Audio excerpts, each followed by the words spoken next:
दोस्तों फाइनली आप लोगों के लिए दो बिग अपडेट। सबसे पहला, इस वीडियो को शुरू से लेकर अंत तक देखेंगे क्योंकि मैं बिल्कुल ओरिजिनल पेपर के अकॉर्डिंग आपके पास लेकर आया हूं।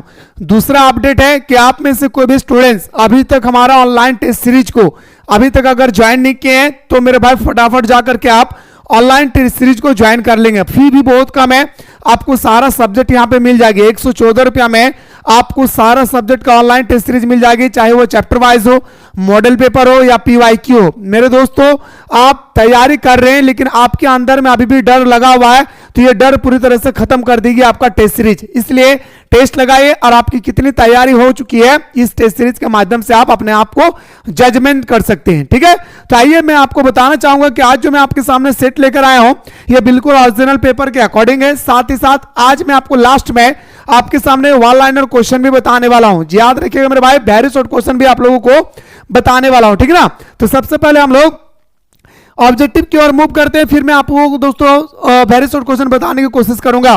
पहला क्वेश्चन है रसगुल्ला कि बताइए अर्थव्यवस्था की किस समस्या का संबंध उत्पादन की तकनीकी के चयन से है। आखिर हम लोग दोस्तों ये ऑलरेडी डिस्कस कर चुके हैं कि हमारा कैसे उत्पादन किया जाए। क्या मेरे भाई, कैसे उत्पादन किया जाए। ठीक है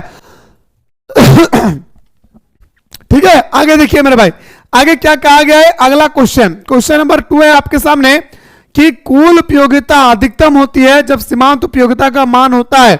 और मैंने आप लोगों को बताया था कि इस क्वेश्चन से 3 क्वेश्चन क्रिएट होता है। जी हां, अगर कुल उपयोगिता बढ़ती है तो सीमांत उपयोगिता घटती है, अगर कुल उपयोगिता अधिकतम होता है तो सीमांत उपयोगिता शून्य होता है, अगर कुल उपयोगिता घटने लगता है तो सीमांत उपयोगिता ऋणात्मक होती है। तीनों क्वेश्चन को याद रखिएगा भाई, बहुत इंपॉर्टेंट है मेरे भाई। ठीक है, तो अभी यहां पे क्या पूछा गया, अधिकतम पूछा गया था। क्या मेरे भाई, अधिकतम पूछा गया था। क्या पूछा गया था दोस्तों, तो बताएंगे सर आपका अधिकतम पूछा गया था। अगर कुल उपयोगिता अधिकतम होगी तो हमारा सीमांत उपयोगिता क्या होगा मेरे भाई, शून्य होगा। सीमांत उपयोगिता क्या होगा मेरे भाई, तो बताएंगे सर हमारा शून्य होगी। ठीक है, चलिए आपकी स्क्रीन पर अगला क्वेश्चन है सर, क्वेश्चन नंबर 3 से सामान्यता एक उदासीनता वक्र होता है। भाई आपसे पूछा गया कि एक उदासीन वक्र क्या होता है, तो मैंने आप लोगों को ऑलरेडी बता चुका भाई कि जो हमारा उदासीन वक्र होता है ये मूल बिंदु की ओर नतोदर होती है, या दोस्तों मूल बिंदु की ओर उत्तवल होता है।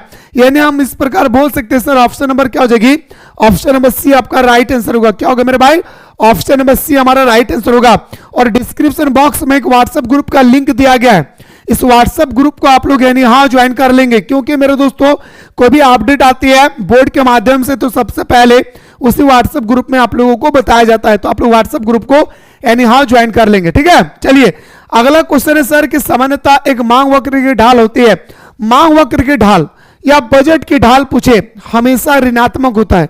फिर से सुनिए, मांग वक्र पूछे या बजट रेखा पूछे, इसकी जो ढाल होती है वो हमेशा ऋणात्मक होता है। भाई याद रखिएगा, ऑप्शन नंबर क्या हो जाएगी सर, ऑप्शन नंबर आपका बी इसका राइट आंसर होगा। क्या होगा मेरे भाई, ऑप्शन नंबर बी हमारा राइट आंसर हो जाएगी। ठीक है, चलिए आपके स्क्रीन पे अगला क्वेश्चन है सर कि एक सरल रेखा मांग वक्र के मध्य बिंदु पर मांग की कीमत लोच होती है। एक वो सरल रेखा है भाई। ठीक है, ये हमारा वक्र है भाई, इसे हम लोग एक्स अक्ष बोलते हैं, इसे हम लोग वाई अक्ष बोलते हैं, इसे हम लोग मूल बिंदु बोलते हैं। यहाँ पे क्या है, सरल रेखा मांग वक्र के मध्य बिंदु, मांग वक्र के मध्य बिंदु की कीमत लोच क्या होती है भाई, तो बताएंगे सर 1 होता है भाई। क्या 1, देखिए दोस्तों ये 1 की तरह दिख रहा है तो आपको 1 लगाना है। ऑप्शन नंबर हमारा क्या हो जाएगा सर, बी आपका राइट आंसर हो जाएगा। ठीक है, चलिए आपकी स्क्रीन पे question number next sir, question number 6 है कि निम्नलिखित में से किस वक्र का आकार उल्टा यू आकार जैसा होता है। एकदम दोस्तों स्टार लगा लीजिए 4-5 को। ठीक है, और मैं एक बहुत बड़ा महातांडव क्लास लेकर आ रहा हूं, याद रखेगा, तो आप लोग महातांडव क्लास में जुड़ना ना भूले भाई। ठीक है, शाम के 6 बजे बहुत ही बड़ा एक महातांडव क्लास में आपके सामने लेकर आ रहा हूं। ठीक है, तो आपसे पूछा गया कि किसका आकार उल्टा यू आकार जैसा होता है, औसत उत्पाद। क्या बोलेंगे सर, हमारा औसत उत्पाद। ठीक है, चलिए आपकी स्क्रीन पे अगला क्वेश्चन है सर, क्वेश्चन नंबर 7 है उत्पादन फलन अगर Q equal to A alpha और K बीटा है तो आपको पूछा गया दोस्तों कि पैमाने का प्रतिफल का मान क्या होगा। तो मेरे दोस्तों मैं आप लोगों को बताया था कि अल्फा और प्लस क्या हो जाएगा लाडला, तो बताएंगे सर बीटा। ऑप्शन नंबर आपका ए हमारा राइट आंसर हो जाएगी। और अभी अलग अलग डिस्ट्रिक्ट में हमारा प्री बोर्ड का एग्जाम हुई है ना, सब डिस्ट्रिक्ट का प्री बोर्ड का क्वेश्चन अलग अलग है। और मेरे दोस्तों पिछले साल क्या हुआ था कि पिछले साल हिस्ट्री का पेपर, पॉलिटिकल का पेपर को उठा के दोस्तों प्री बोर्ड का ही क्वेश्चन को उठा के डाल दिया था। इसलिए मैं बोलता हूं कि जैक बोर्ड हमारा कोढ़िया बोर्ड है। आप लोग अक्सर सुनते होंगे हमारे जबान से कि सर आप जैक बोर्ड को क्यों बोलते हैं कि कोढ़िया बोर्ड है, इसी कारण से। तो मेरे दोस्तों अगर आप लोग चाहते हैं कि सर जितने भी डिस्ट्रिक्ट में प्री बोर्ड का एग्जाम हुआ है उन सारे डिस्ट्रिक्टों का प्री बोर्ड का क्वेश्चन हम लोगों को देखना चाहिए, तो कमेंट सेक्शन में दोस्तों कमेंट करेंगे। मैं सारा डिस्ट्रिक्ट का बारी बारी से आप लोगों को इकोनॉमिक्स का पेपर दिखाने की कोशिश करूंगा। इससे आपको अंदाजा लग जाएगी कि आखिर पेपर का पैटर्न कैसा है भाई। ठीक है, चलिए आपकी स्क्रीन पे क्वेश्चन नंबर 8 है सर। कहता है कि सीमांत लागत और औसत लागत एक दूसरे के बराबर होती है। कब होता है? सीमांत लागत मतलब मार्जिनल कॉस्ट, और दोस्तों हमारा एवरेज कॉस्ट दोनों इक्वल होता है। एमसी और एसी दोनों इक्वल होता है। ये आपसे पूछा गया कि आखिर इक्वल होता है कब होती है? तो औसत लागत न्यूनतम, जब हमारा औसत लागत न्यूनतम होती है तब दोस्तों हमारा सीमांत लागत और औसत लागत दोनों क्या होता है? इक्वल होता है, बराबर होती है। ठीक है, चलिए आपकी स्क्रीन पर अगला क्वेश्चन है सर। क्वेश्चन नंबर 9 है कि निम्नलिखित में से कौन सा वक्र उत्पादन अक्ष के समांतर होती है? आखिर वो कौन सा वक्र है मेरे दोस्तों जिसका जो उत्पादन अक्ष है वह समांतर होता है कुल स्थिर लागत वक्र का? किसका मेरे भाई? तो बताएंगे सर हमारा कुल स्थिर लागत। फिर से सुनिए, किसका दोस्तों? तो कुल स्थिर लागत का। समझ रहे मेरे भाई? उम्मीद करता हूं ये क्वेश्चन बहुत इंपॉर्टेंट है और इसे देखने के बाद आपको अंदाजा लग जाएगी कि आखिर हमारा एग्जाम किस प्रकार होने वाला है भाई। ठीक है, अगला क्वेश्चन है सर, और मैं आप लोगों को बताना चाहूंगा कि इकोनॉमिक्स का एक पर्सनल आप लोगों के लिए प्लेलिस्ट बना दिया गया है। तो मेरे दोस्तों आप लोगों को 3 मार्क्स का, 5 मार्क्स का, न्यूमेरिकल का सारा क्वेश्चन आपको वहीं पे देखने को मिलेंगे। तो आप लोग जा जाकर मेरे दोस्तों जितने सारे मैंने आप लोगों के लिए 5 मार्क्स का, 3 मार्क्स का या आप लोगों का न्यूमेरिकल का क्वेश्चन बताया हूं, ये सारा क्वेश्चनों को आप लोगों को देख लेना चाहिए। ठीक है, तो प्लेलिस्ट में जाकर के आप लोग आसानी से देख सकते हैं भाई। ठीक है ना, आइए सर क्वेश्चन में बात करते हैं। पूर्ण प्रतियोगिता बाजार किस प्रकार की वस्तु का उत्पादन करता है? सबसे पहले मैं ठहरता हूं 30 सेकंड के लिए। मेरे दोस्तों आपके पेपर में पूर्ण प्रतियोगिता बाजार किसे कहते हैं, पूर्ण प्रतियोगिता बाजार की क्या क्या विशेषता है, यह क्वेश्चन आपके पेपर में 5 मार्क्स का आएगा। ठीक है, इसके बाद दोस्तों एक अधिकार बाजार किसे कहते हैं, एक अधिकार बाजार की विशेषताओं का वर्णन करें। फिर क्वेश्चन आएगा बजट रेखा, बजट किसे कहते हैं, बजट के कितने प्रकार होते हैं, विस्तार पूर्वक वर्णन करें। फिर क्वेश्चन आएगा कि कर किसे कहते हैं, टैक्स, व्हाट इज टैक्स, कर किसे कहते हैं, प्रत्यक्ष कर और अप्रत्यक्ष कर में अंतर स्पष्ट करें। इतना सारा क्वेश्चन जो मैं अभी आप लोगों को बताया हूं यह फिक्स पैटर्न वाला है। केंद्रीय बैंक के क्या क्या कार्य है, व्यापारिक बैंक का क्या क्या कार्य है, मुद्रा क्या है, याद द्रव्य मुद्रा क्या है, मुद्रा का मूल्य हस्तांतरण क्या है, ये सब क्वेश्चन आपके एग्जाम में आएगा नहीं बल्कि छप चुके हैं मेरे भाई। रेपो रेट, रेपो दर क्या है, यह भी क्वेश्चन आपके पेपर में आए भाई। तरल मुद्रा क्या है, यह भी पेपर में छपेगा। इसलिए जितने सारे क्वेश्चनों को मैंने अभी आपके सामने कहा, ये सारे क्वेश्चनों को मेरे दोस्तों आप सभी को कंठस्थ कर लेना है भाई। ठीक है, चलिए भाई, तो पूर्ण प्रतियोगिता बाजार में किस प्रकार वस्तुओं का उत्पादन होता है भाई? तो बताएंगे सर पूर्ण प्रतियोगिता बाजार में समरूप वस्तुओं का उत्पादन होती है। क्या बोलेंगे सर? समरूप वस्तुओं का उत्पादन होता है। ठीक ना, आपकी स्क्रीन पे अगला क्वेश्चन है सर, क्वेश्चन नंबर आपका 11 है और मेरे भाई काफी प्यारा सा क्वेश्चन दिया गया है न्यूमेरिकल से। क्वेश्चन है सर कि अन्य बातें समान रहने पर किसी वस्तु की कीमत में 5% की वृद्धि होने से उस वस्तु की पूर्ति की मात्रा 6% बढ़ जाती है, तो वस्तु की पूर्ति कीमत लोच का मान क्या होगा? जब तक आपको फॉर्मूला नहीं पता है तब तक इस क्वेश्चन का आप आंसर नहीं बना सकते हैं। मैं आपको बताना चाहूंगा दोस्तों क्या पूछा गया है, पूर्ति की कीमत लोच। ठीक है, supply of elasticity of demand. ठीक है, तो बताएंगे सर इसका फॉर्मूला होता है क्या मेरे भाई? याद रखिएगा, बोलेंगे सर पूर्ति में प्रतिशत परिवर्तन और बटा दोस्तों आपको बोलना होगा कि मात्रा में कीमत में प्रतिशत परिवर्तन। याद रखिएगा, कीमत में प्रतिशत परिवर्तन बटा और मेरे दोस्तों हमारा पूर्ति में प्रतिशत परिवर्तन। पूर्ति में प्रतिशत परिवर्तन कितना दिया सर? 6 दिया है और कीमत में प्रतिशत परिवर्तन कितना दिया है सर? 5। जब दोस्तों 6 को 5 से डिवाइड करेंगे तो हमारा आएगा 1.2 और इस तरह हम बोल सकते हैं सर ऑप्शन नंबर हमारा क्या आ जाएगी? सी हमारा राइट आंसर होगा। क्या होगा सर? हमारा ऑप्शन नंबर आपका बिल्कुल मेरे भाई क्या हो जाएगा? सी आपका राइट आंसर हो जाएगी। ठीक है, चलिए आपकी स्क्रीन पर अगला क्वेश्चन है सर कि अल्पकाल में एक पूर्ण प्रतियोगी फर्म को हानि होती है जब, अल्पकाल मतलब शॉर्ट टाइम, अल्पकाल मतलब क्या होता है भाई, शॉर्ट टाइम में, ठीक है। तो आपसे कह रहा है कि अल्पकाल में एक पूर्ण प्रतियोगी फर्म को हानि होती है कब, जब हमारा प्राइस कम होता है हमारे एवरेज कॉस्ट से, याद रखिएगा। इस प्रकार हम बोल सकते हैं सर ऑप्शन नंबर हमारे डी इसका राइट आंसर होगा। क्या हो जाएगा मेरे भाई, ऑप्शन नंबर हमारा बिल्कुल सही तो हो जाएगी सर, डी आपका राइट आंसर हो जाएगी, ठीक है। चलिए अगला प्रश्न पे आता हूं सर, फिर से आपका न्यूमेरिकल का क्वेश्चन दिया गया है, प्यारे सुनिएगा। यदि किसी वस्तु की बाजार मांग वक्र, बाजार मांग तथा बाजार पूर्ति, बाजार मांग मतलब डिमांड है ना भाई, बाजार मांग का मतलब डिमांड और सप्लाई का मतलब होता है पूर्ति, अगर है तो बाजार संतुलन को, संतुलन का मतलब क्या होता है दोस्तों, हमारा बैलेंस होती है भाई, क्या होता है सर, हमारा बैलेंस होता है। तो ऑप्शन नंबर कहां दिख रहा है सर, ऑप्शन नंबर आपका क्या दिख रहा है, ए। अब सब लोग ए मारकर आ जाएंगे, पता है आपने गलत ऑप्शन को लगाया।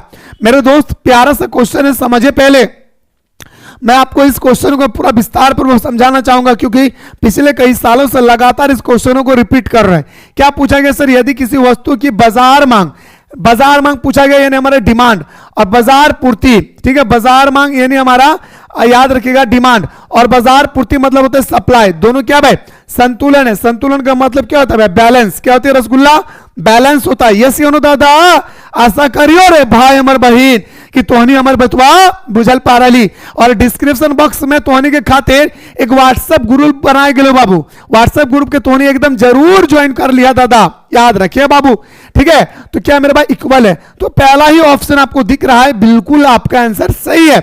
लेकिन दोस्तों क्या हम लोग D इक्वल टू, जो हमारा D इक्वल टू एस दिया हुआ है, क्या हम इसे ऐसा भी लिख सकते हैं D बटा एस और बराबर 1? क्या दोस्तों इससे हम लोग ऐसा भी लिख सकते हैं D प्लस इधर आएगा तो माइनस होगा बराबर 0, लिख सकते हैं या नहीं? तो इस प्रकार मेरे भाई इसका ऑप्शन नंबर हमारा क्या जाएगा सर, D हमारा राइट आंसर होगा। उम्मीद करता हूं रसगुल्ला कि आप लोगों को बहुत ही प्यारा तरीके से समझ में आ गया होगा।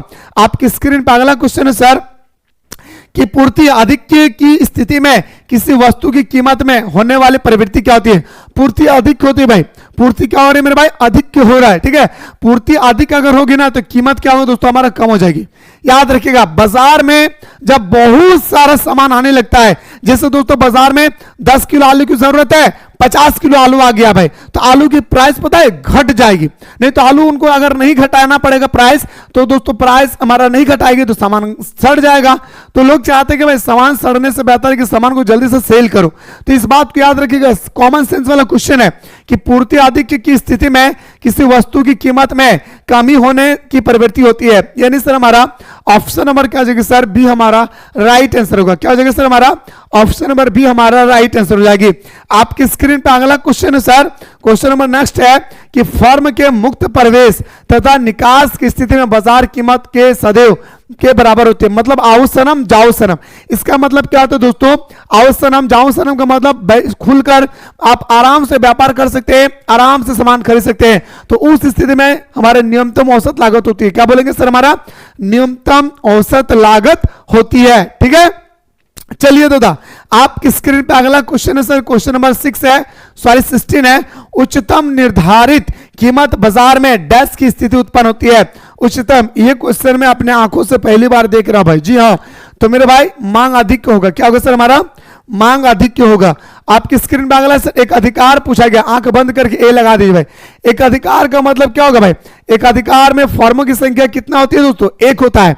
एक अधिकार बाजार किसे कहते हैं पता है ना, सबसे बड़ा एग्जांपल होता है मॉल, जो आजकल दोस्तों लड़कियां लोग खास तौर पर याद रखेगा स्कूल से निकलते ही वो मॉल घूमने के लिए जाना चाहती है, तो इसी को बोलते हैं एक अधिकार बाजार, है ना। चलिए, और मैंने इसके बारे में तो आप लोगों के सामने बात किया ही हूं। एक अधिकार में एक आधिकारिक नियंत्रण कर सकता है भाई, एक आधिकारिक नियंत्रण कर सकता है, कंट्रोल कर सकती है, आपसे पूछा गया है भाई क्या, तो कीमत या उत्पादन मात्रा में किसी एक को। ऑप्शन नंबर हमारा क्या जाएगा सर, डी हमारा राइट आंसर हो जाएगा।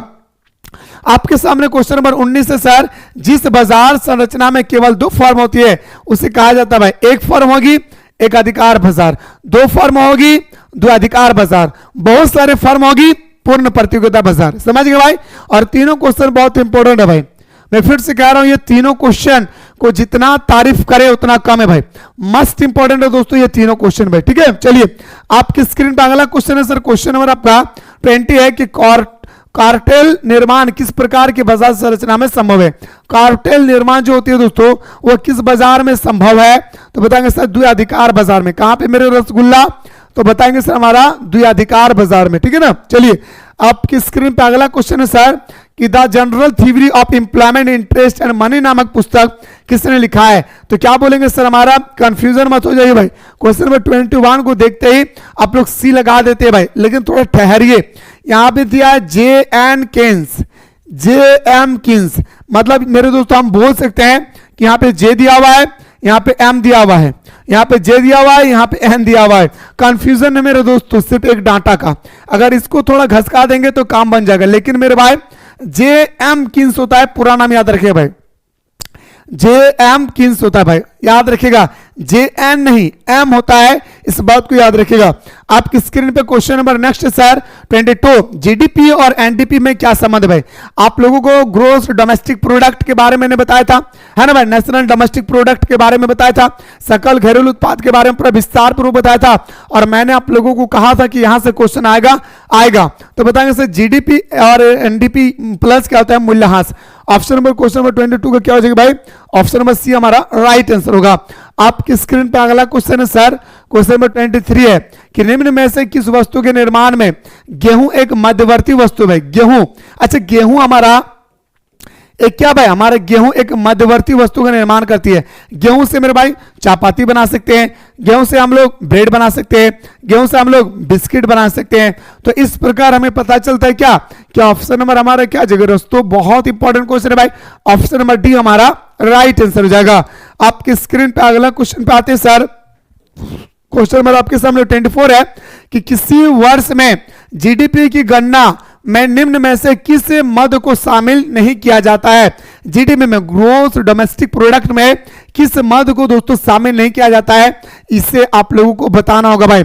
तो बोलेंगे सर प्रयुक्त कार का विक्रय मूल्य, प्रयुक्त कार का विक्रय मूल्य ने सर हमारा ऑप्शन नंबर क्या जाएगा सर, बी हमारा राइट आंसर हो जाएगा। ओके चलिए आपकी स्क्रीन पे 25 है, निम्नलिखित में से किस विधि से जीडीपी की गणना की जा सकती है भाई। अच्छा हम लोग जीडीपी की गणना करना चाहते हैं भाई, तो जीडीपी की गणना हम लोग किस विधि के माध्यम से कर सकते हैं, तो बताएंगे सर हम लोग मूल्य वृद्धि, व्यय वृद्धि और आय विधि, यानी हम बोल सकते हैं सर ऑप्शन नंबर क्या जाएगा सर, ऑप्शन नंबर आपका डी इसका राइट आंसर हो जाएगा। आपकी स्क्रीन पे अगला क्वेश्चन है सर 26 है कि सन 2016 में किए गए विमुद्रीकरण, यानी दोस्तों 2016 में जो हमारा पैसा का क्या होता है भाई, चेंजेस किए गए थे, है ना, नोटबंदी हुआ था, उस समय मेरे भाई कौन से नोटों को बंद किया गया था, तो 500 रुपया और 1000 रुपया के नोटों को बंद कर दिया गया।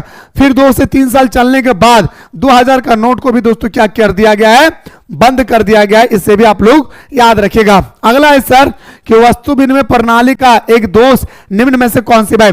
वस्तु विनिमय प्रणाली जो होती है भाई, आखिर वस्तु विनिमय प्रणाली क्या है, मैंने आप लोगों को बहुत विस्तार पूर्वक समझाया था। तो वस्तु विनिमय प्रणाली के दोष है आवश्यकता के दोहरे संयोग का अभाव। क्या बोलेंगे सर, आवश्यकता के दोहरे संयोग का अभाव। ओके चलिए आपकी स्क्रीन पे अगला क्वेश्चन है सर, क्वेश्चन नंबर 28 है कि बताइए भारत का केंद्रीय बैंक निम्न में से कौन से भाई। भारत के केंद्रीय बैंक है दोस्तों भारतीय स्टेट बैंक, नहीं मेरे भाई, सेंट्रल बैंक ऑफ इंडिया, नहीं भाई, तो सर क्या है सर, तो है क्या है सर, 28 पूछा गया है क्या, क्या बैंक ऑफ इंडिया है, नहीं मेरे भाई, भारतीय रिजर्व बैंक, जिसकी स्थापना 1 अप्रैल 1935 को किया गया था, और इसका राष्ट्रीयकरण किया गया था दोस्तों 1949 में, इसे भी याद रखेगा। साथ ही साथ आपको यहां पे ये याद रखना है कि इसका कौन से कमीशन के द्वारा दोस्तों, समिति के द्वारा इसका गठन किया गया था। जैसे दोस्तों पंचायती राज्य व्यवस्था गठन किया गया था बलवंत राय मेहता समिति, ठीक है। ठीक इसी तरह से आपको बताना होगा कि आखिर हमारा केंद्रीय बैंक का निर्माण जो भी है वह किस समिति के तहत किया गया है, कमेंट में जरूर बताएंगे। आपकी स्क्रीन पर अगला क्वेश्चन है सर कि निम्नलिखित में से किस परिस्थिति में मुद्रा की पूर्ति में कमी हो सकती है भाई। मुद्रा की पूर्ति में आपसे पूछा गया कि आखिर कमी हो सकती है, तो हमारा नगद आरक्षित अनुपात, जिसे हम लोग बोलते हैं CRR में वृद्धि, यानी सर हमारा ऑप्शन नंबर क्या जगह बी आपका राइट आंसर हो जाएगा। आपकी स्क्रीन पर अगला क्वेश्चन पे आते हैं सर, उपभोग फलन अगर आपका सी। और मेरे दोस्तों मैं आपको बताना चाहूंगा पिछले साल का पेपर उठा के देखेंगे और यहीं से दोस्तों आपका थोड़ा सा लेवल हाई था और आपका पूरा का पूरा दोस्तों क्या पूछ दिया गया था भाई, तो बताएंगे सर आपका 5 मार्क्स का। और मेरे भाई मैंने न्यूमेरिकल का सारा क्वेश्चन आप लोगों को निचोड़ दिया हूं, खाली यही टाइप बच चुका है। क्रैश कोर्स फाउंडेशन कोर्स वाले रेडी रहेंगे, इस टाइप का भी मैं क्वेश्चन आप लोगों को करवा दूंगा। न्यूमेरिकल का जितने सारे क्वेश्चन आएगी बिना घबराए मेरे दोस्तों क्या करना है भाई, एकदम सॉल्व करना है जैसे मैंने आप लोगों को बताया है भाई, ठीक है। चलिए तो यहां पे क्या पूछा गया मेरे भाई, श्वेतता उपभोग पूछा गया है। अगर आय रहता तो 0.5 बताते भाई, लेकिन उपभोग पूछा गया है तो कंजप्शन हमारे कितना होता है दोस्तों, तो 100। अगर आय पूछा जाता तो मेरे दोस्तों हम लोग क्या लगाते भाई, तो बताएंगे सर हमारा 0.5। ओके, कहीं दिक्कत नहीं होना चाहिए भाई। आपकी स्क्रीन पे 10 क्वेश्चन एक्स्ट्रा है भाई कि एमपीसी के मान के संबंध में निम्न में से कौन सा कथन सही है। मेरे दोस्तों मैंने आप लोगों को बताया था कि एमपीसी का मान हमेशा 0 से बड़ा होता है, 0 से बड़ा होता है और 1 से क्या होता है भाई, छोटा होता है। मैंने आप लोगों को कई बार बता चुका भाई कि एमपीसी का जो मान होते हैं ना भाई, वो 0 से क्या होता है भाई, बड़ा होता है और 1 से क्या होता है, छोटा होता है। इस प्रकार से हमें कहां दिख रहा है, ऑप्शन नंबर आपका क्या हो जाएगा सर, सी हमारा राइट आंसर होगा। आपकी स्क्रीन पे क्वेश्चन नंबर नेक्स्ट दिख रहा है सर, यदि किसी अर्थव्यवस्था में एमपीसी का मान अगर 0.4 है तो एमपीएस का मान क्या होगा। आइए सर फॉर्मूला पे बात करते हैं। एमपीसी, जी हाँ रसगुल्ला, एमपीसी प्लस एमपीएस बराबर कितना होता है सर, हमारा 0.4 होता है, ठीक ना। तो एमपीसी का मान आपको दिया हुआ है 0.4 दिया हुआ भाई, सॉरी भाई, इसका मान मेरे दोस्तों हमेशा 1 होता है, ठीक है ना। इसका फॉर्मूला है, ये क्या हो गया मेरे भाई, एक फॉर्मूला है। एमपीसी और एमपीएस का मान हमेशा क्या होता है रसगुल्ला, तो बताएंगे सर हमारा 1 होती है, ठीक ना। अब ध्यान से देखेंगे, आपसे यहाँ पे क्या पूछा गया है कि अगर एमपीएस का वैल्यू अगर 0.4 दिया है, 0.4 दिया है और मेरे दोस्तों एमपीएस का मान पूछा है बराबर 1 है, तो आप आराम से निकाल सकते हैं एमपीएस बराबर 1 प्लस में उधर जाएगा तो माइनस 0.4। 0.4 से अगर हम लोग 1 घटाएंगे तो 0.6 बचेगी, यानी सर हमारा ऑप्शन नंबर क्या आ जाएगा सर, बी हमारा राइट आंसर होगा। क्या होगा मेरे भाई, ऑप्शन नंबर आपका बिल्कुल सही हो जाएगा सर, क्या बी आपका राइट आंसर हो जाएगा, ठीक है। कहीं दिक्कत नहीं होना चाहिए भाई, ठीक है ना। चलिए अगला क्वेश्चन पे आते सर कि यदि अर्थव्यवस्था में एमपीसी मार्जिनल प्रोस्पेंसिटी सप्लाई में वृद्धि हो तो कुल बचत में क्या होगी भाई। अगर एमपीसी में अगर वृद्धि हो रही है तो कुल बचत क्या होगी, तो बताएंगे सर कम होगी और अपरिवर्तित रहेगी, कम होगी और अपरिवर्तित रहेगी, है ना। अगला क्वेश्चन पे आते सर, आपकी स्क्रीन पे अगला क्वेश्चन है सर कि भारत में वित्तीय वर्ष क्या है, अवधि क्या है, तो 1 अप्रैल से 31 मार्च, क्या बोलेंगे सर हमारा 1 अप्रैल से 31 मार्च। ओके चलिए आपकी स्क्रीन पे अगला क्वेश्चन है सर, क्वेश्चन नंबर 25 है, सॉरी 35, निम्नलिखित में से कौन प्रत्यक्ष कर का उदाहरण है। तो दोस्तों मेरे भाई ये निगम कर हमारे क्या भाई, प्रत्यक्ष कर का उदाहरण है। क्या बोलेंगे सर, हमारा प्रत्यक्ष कर का उदाहरण है भाई। निगम कर क्या भाई, हमारा प्रत्यक्ष कर का क्या है भाई, उदाहरण है। ओके चलिए भाई आपकी स्क्रीन पे अगला क्वेश्चन पे आते हैं सर, राजस्व घाटा क्या होता है भाई, राजस्व घाटा, राजकोषीय घाटा, ये सारा चीजों को मेरे भाई मैं आप लोगों को ऑलरेडी बता चुका हूं। तो राजस्व घाटा होता है राजस्व व्यय और राजस्व प्राप्ति का अंतर। राजस्व घाटा क्या भाई, राजस्व व्यय और राजस्व प्राप्ति का अंतर। आपके स्क्रीन पर अगला क्वेश्चन है सर, किस प्रकार की वस्तुओं के उपभोग के प्रतिद्वंद नहीं होता भाई, कौन सा ऐसा वस्तु है जिसका प्रतिद्वंद नहीं होता है, तो बताएंगे सर हमारा सार्वजनिक वस्तु। सार्वजनिक वस्तु का प्रतिद्वंद इसलिए नहीं होता है क्योंकि दोस्तों यहाँ पे ये सबका है भाई, सड़क किसका है भाई, किसी एक पर्सन का नहीं है ना, सड़क सबका है, आपका भी है, मेरा भी है, पूरे दुनिया वालों का है, ठीक है, इसीलिए इसका प्रतिद्वंद नहीं होती है भाई। आपकी स्क्रीन पर अगला है सर कि विश्व बैंक की स्थापना किस वर्ष हुआ था। ये तो आप लोगों का पॉलिटिकल साइंस का भी क्वेश्चन है और देखा जाए तो दोस्तों ये क्वेश्चन आप लोगों का ज्योग्राफी का भी है। तो मेरे भाई आपको कुछ नहीं बताना है, याद रखेगा 144, सॉरी भाई 1944। और अगर इसका मुख्यालय पूछा जाएगा कि वर्ल्ड बैंक का मुख्यालय कहां है भाई, वर्ल्ड बैंक का मुख्यालय कहां है, तो बताएंगे सर आपका वाशिंगटन डीसी। क्या बोलेंगे सर, वाशिंगटन डीसी, ठीक है। तो ऑप्शन नंबर क्या जाएगा सर, बी हमारा राइट आंसर होगा। आपकी स्क्रीन पे अगला क्वेश्चन है सर, क्वेश्चन नंबर 39, जब किसी देश की विदेश विनिमय दर का निर्धारण बाजार शक्तियों के द्वारा होता है तो इस प्रकार की विनिमय दर को क्या कहा जाता है। फिर से समझिए भाई क्वेश्चन नंबर 39 आपसे क्या कहा जा रहा है, फिर से सुनिए क्या बोल रहा है, जब किसी देश की विदेशी विनिमय दर का निर्धारण बाजार शक्तियों के द्वारा होती है तो इस प्रकार की विनिमय दर को क्या बोलते हैं, तीर्थी विनिमय दर। क्या बोलते भाई, कीर्ति बेनीवेदर, ठीक है ना। चलिए आपकी स्क्रीन पे अंतिम क्वेश्चन है सर, निम्नलिखित में से भुगतान संतुलन के चालू खाता का एक घटक है भाई। तो चालू खाता के घटक है वस्तुओं का आयात, ठीक है। चालू खाता का एक घटक क्या है मेरे भाई, वस्तुओं का आयात। एक बात मैं बताना चाहूंगा, अगर आप लोग वन शॉट का क्वेश्चन देखना चाहते हैं तो मेरे भाई एक महा मैराथन क्लास में लेकर आ रहा हूं, सिर्फ और सिर्फ वहां पे आपका वन शॉट क्लास चलेगी, यानी 2-2 मार्क्स का जो 7 क्वेश्चन पूछा जाता है, 7 क्वेश्चन 14 मार्क्स का। ये अगर 62 क्वेश्चन देखना चाहते हैं तो मेरे दोस्तों कमेंट सेक्शन में कमेंट करें, मैं बहुत ही जल्द आपके पास लेकर आ रहा दोस्तों 62 क्वेश्चन। और अंतिम समय में आप लोग इस टेस्ट सीरीज को लगाना ना भूले भाई। अगर आप में से कोई भी स्टूडेंट दोस्तों इस टेस्ट सीरीज को अभी तक ज्वाइन नहीं किए हैं तो प्लीज हाथ जोड़कर विनती है कि आप लोग इस टेस्ट सीरीज को एनी हाउ ज्वाइन कर लेंगे, क्योंकि दोस्तों बहुत इंपॉर्टेंट टेस्ट सीरीज है भाई, ठीक है। टेस्ट लगाइए और आप अपनी तैयारी को मजबूत कीजिए। वीडियो देखने के बाद अगर थोड़ा सा भी अच्छा लगा तो कमेंट सेक्शन में कमेंट करें, साथ ही साथ वीडियो को लाइक किए बिना मत जाइए भाई।